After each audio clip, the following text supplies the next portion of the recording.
నమస్తే ఫ్రెండ్స్, నేను Prem. Welcome to real talk with Prem. ఈ రోజు ఆంధ్రాలో జరిగిన ఇన్సిడెంట్ ఒకటి మనం మాట్లాడుకుందాం. ఈ ఇన్సిడెంట్ లో ఎవరిని అరెస్ట్ చేయాలి? మొన్న ఒక సినిమా థియేటర్ లో జరిగిన ఒక ఇష్యూలో ఒక టాప్ హీరో, మీ అందరికి తెలుసు, అల్లు అర్జున్, అతన్ని అరెస్ట్ చేశారు. ఈ రోజు తిరుపతిలో జరిగిన ఒక ఇన్సిడెంట్ లో 6 చనిపోయారు. 6కి బాధ్యత ఎవరు వహించాలి? ఇక్కడ ఎవరిని అరెస్ట్ చేయాలి మీరు కామెంట్ చేయండి. ఒకసారి దీన్ని గవర్నమెంట్ వరకు వెళ్లే వరకు లైక్ చేసి మీ ఫ్రెండ్స్ కి షేర్ చేయండి. సో ఈ రోజు మనం టాపిక్ వెళ్తే, నిజానికి తిరుపతిలో ఏం జరిగింది? గోవింద నామ స్మరణలతోటి ఆ ప్రాంగణం అంతా దద్దరిల్లాల్సిన తిరుపతి తిరుమల ఈ రోజు ఒక భయం గుప్పిట్లో నాయకుల పరామర్శలతో నిండిపోయింది. దీనికి కారణం ఎవరు? తిరుపతిలో ఈ యొక్క టోకెన్ల వ్యవహారంలో జరిగిన తొక్కిసలాటకు కారకులు ఎవరు? ఆంధ్రాలో ప్రజలు ఎన్నుకున్న తెలుగుదేశం పార్టీనా?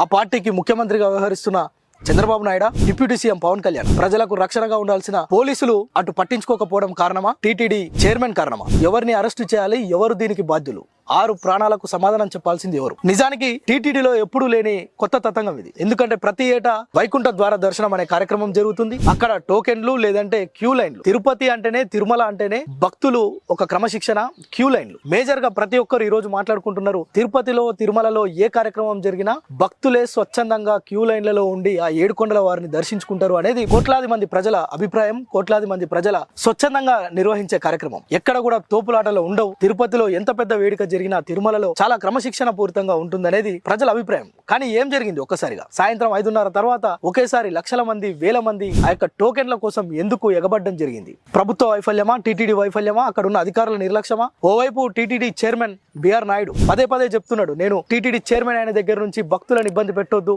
భక్తులను ఇబ్బంది పెట్టకుండా వారికి దర్శనం జరిగించాలి, 1 గంటలోనే దీనికోసం అనేక రకాల సదుపాయాలు మేము పరిశీలిస్తున్నామని చెప్తున్నారు. ముందర రోజు నిన్న కూడా నేను మీటింగ్ కాల్ఫర్ చేశాను అధికారులతో. ఏం చేస్తున్నారు ఏంటి నేను అడగటం కూడా జరిగింది. చాలా ఈజీగా తీసుకోవద్దండి మీరు, నాకు ఇన్ఫర్మేషన్ ఉంది గొడవలు జరుగుతాయేమో అని. అందుకని నేను ఈరోజు మార్నింగ్ కూడా ప్రెస్ మీట్లో అదే చెప్పాను, తిరుమలకి రానివ్వరేమో, దర్శనాలు కావేమో అనేటువంటి రూమర్ బాగా సోషల్ మీడియాలో స్ప్రెడ్ చేశాను. అందుకే నేను మార్నింగ్ కూడా దాన్ని ఖండించాను. నేను మీ అందరి ముందరే అలాంటిది ఎవరు ఉండదు, ఎవరైనా రావచ్చు తిరుమలకి, దర్శనంకు మాత్రం టోకన్లు ఉండాలి తప్ప తిరుమలకి రావద్దని ఎవరు అనలేదు. ఎవరైనా రావచ్చు అని పొద్దున్నే నేను స్టేట్మెంట్ కూడా ఇచ్చాను. నాకు తెలుసు ఏ గొడవ అవుతుందేమో అనే నాలో అనుమానం ఉంది. నేను అధికారుల దగ్గర కూడా వ్యక్తం చేశాను. ఎస్పీ దగ్గర కూడా నేను టెంపుల్లో కనిపిస్తే చెప్పాను, మీరు ఆషామాషిగా తీసుకోవద్దండి, దీన్ని జాగ్రత్తగా చేయండి. అప్పుడు అన్నారు, వాళ్ళు 5,000 మంది పోలీసులు పెడుతున్నామండి, మేము చూసుకుంటామండి, అది ఇది అని అన్నారు నాతో. గతంలో జరిగిన నెయ్యి వివాదం ఉంది. ఏదైతే భక్తులు లడ్డు వ్యవహారం ఏదైతే ఉందో, తిరుమలలో ఇచ్చే లడ్డు ప్రసాదంలో జంతు కళేబరాలతో తయారు చేసిన నెయ్యి వాడుతున్నారు అనేది దేశవ్యాప్తంగా దుమారం జరిగింది. దేశం కాదు, అంతర్జాతీయ స్థాయిలో దీనిపైన చర్చ జరిగింది. ఈ రోజు 6 చనిపోయారు. దానికి కారకులు ఎవరు? ఎవరిని నిందించాలి? దీనికి ఎవరు బాధ్యత వహిస్తారు?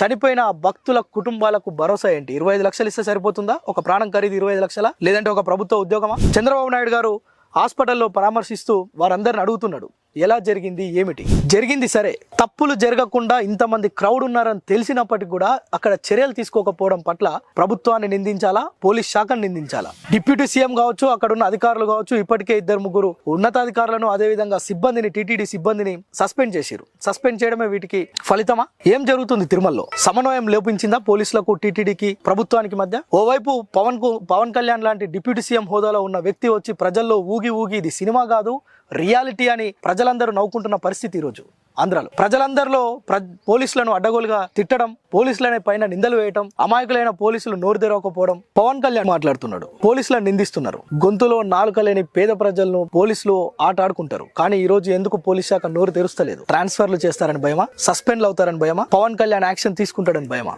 జరిగింది ఏంటి? వాస్తవం చెప్పట్లే.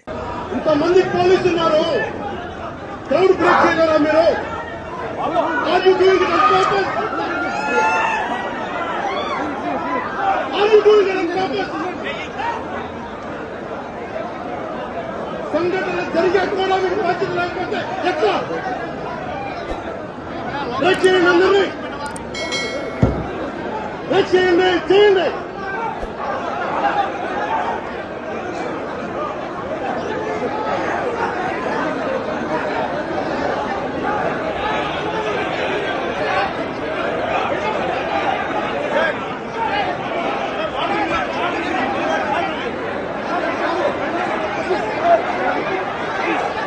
నెయ్యి పైన జరిగిన వివాదంలో కూడా టీడీపీ ప్రభుత్వం ప్రజలకు చాలా నిజాలు దాచింది. దాని రిపోర్ట్లు బయట పెట్టాల్సి ఉండే. ఎందుకు దీంతో రాజకీయం? లక్షల మంది మనోభావాలతోటి, లక్షల మంది, కోట్ల మంది, తిరుమల 7 కొండలు అంటే కోట్ల మంది గుండెల్లో పాతుకపోయిన ఒక దైవం. అలాంటి దైవం దగ్గర రాజకీయాలు చేస్తూ పబ్బం గడుపుకుంటున్నది ఎవరు? నిన్నటి వరకు ఉన్న జగన్మోహన్ రెడ్డి, ఈ రోజున్న చంద్రబాబు నాయుడు. ప్రజలు ఏరి కోరి ప్రభుత్వాలను ఎన్నుకుంటే కనీసం ప్రజలకు ఒక తిరుమల లాంటి స్థలంలోనే, తిరుపతి లాంటి ఒక దైవ కార్యమైన అలాంటి స్థలంలోనే భక్తులకు రక్షణ కల్పించలేకపోతే ప్రభుత్వాలు ఎందుకున్నట్లు, ప్రభుత్వాలు ఎందుకు ఊగి మాట్లాడుతున్నట్టు? దీన్ని ఎవరు కారకులు? ఎవరిని దీన్ని కారకులుగా చేయాలి? ఎవరిపైన చర్యలు తీసుకోవాలి? ఈ ఘటనలో ఎవరిని అరెస్ట్ చేయాలి? ఎందుకు అరెస్ట్ అనే అంశాన్ని పదే మాట్లాడుతున్నామంటే, ఒక సినిమా థియేటర్ లో జరిగిన సంఘటనలో ఒక టాప్ హీరో ఒక రాత్రి జైలు గోడల మధ్య ఉన్నాడు. ఈరోజు 6 చనిపోయారు.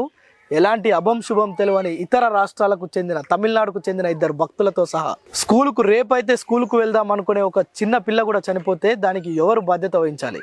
ఆ కన్న తల్లి, ఆ అమ్మమ్మలు ఏడ్చే ఏడుపులకు ఎవరు సమాధానం చెప్పాలి? ప్రభుత్వం ఇప్పటికైనా నిద్ర లేవాల్సిన అవసరం ఉంది. ఏపీలోనే కాదు, ఎక్కడైనా ఇలాంటి క్రౌడ్ ఉన్నప్పుడు, ఇలాంటి ఒక భక్తుల సమూహం ఉన్నప్పుడు ఖచ్చితంగా అక్కడ రక్షణ చర్యలు తీసుకోవాలి. అందుకు సంబంధించిన కొన్ని అధికారులను నియమించాలి. అక్కడ పర్యవేక్షణ ఉండాలి. ఎన్ని టోకెన్లు అక్కడ అందుబాటులో ఉన్నాయి, ఎంతమంది భక్తులను అనుమతించారో, అసలు తొక్కిసలాట ఎందుకు జరిగిందనే దానిపైన ఇప్పటి వరకు ఎవరు స్పష్టత ఇవ్వలే. కేవలం 5:30కు గేట్లు తెరిచిరు, ఒకటేసారి జనాలు వచ్చిరు, తొక్కిసలాట జరిగింది. ఎందుకు అంతటి పరిస్థితి వచ్చింది? రేపు వైకుంఠ ద్వార దర్శనం అనే సంగతి ప్రజలందరికీ తెలుసు, అధికారులకు తెలుసు, టీటీడీకి తెలుసు. ఎంతమంది జనాలు వచ్చిరు అనే విషయాన్ని టీటీడీ దగ్గర ఉంది.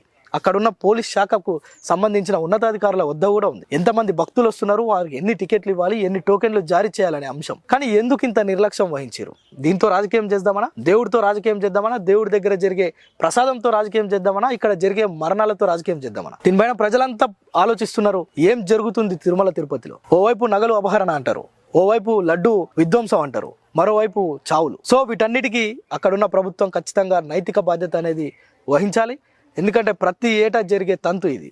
వైకుంఠ ద్వార దర్శనాన్ని లక్షల మంది టీటీడీ ద్వారా చూడాలి, టీటీడీ దగ్గర అనుభవించాలి అని కోరుకునే ఆ యొక్క సమయం అది. అలాంటి సమయంలో ఇలాంటి ఆర్తనాదాలు, ఆహాకారాలు, తొక్కిసలాటలు, భయంకరమైన పరిస్థితులు, వీటన్నిటికీ ప్రభుత్వం ఖచ్చితంగా సమాధానం చెప్పాలి. వీటన్నిటిపైన ప్రభుత్వం సమాధానం చెప్పేంత వరకు కూడా ప్రజలందరూ దీన్ని గమనిస్తున్నారు.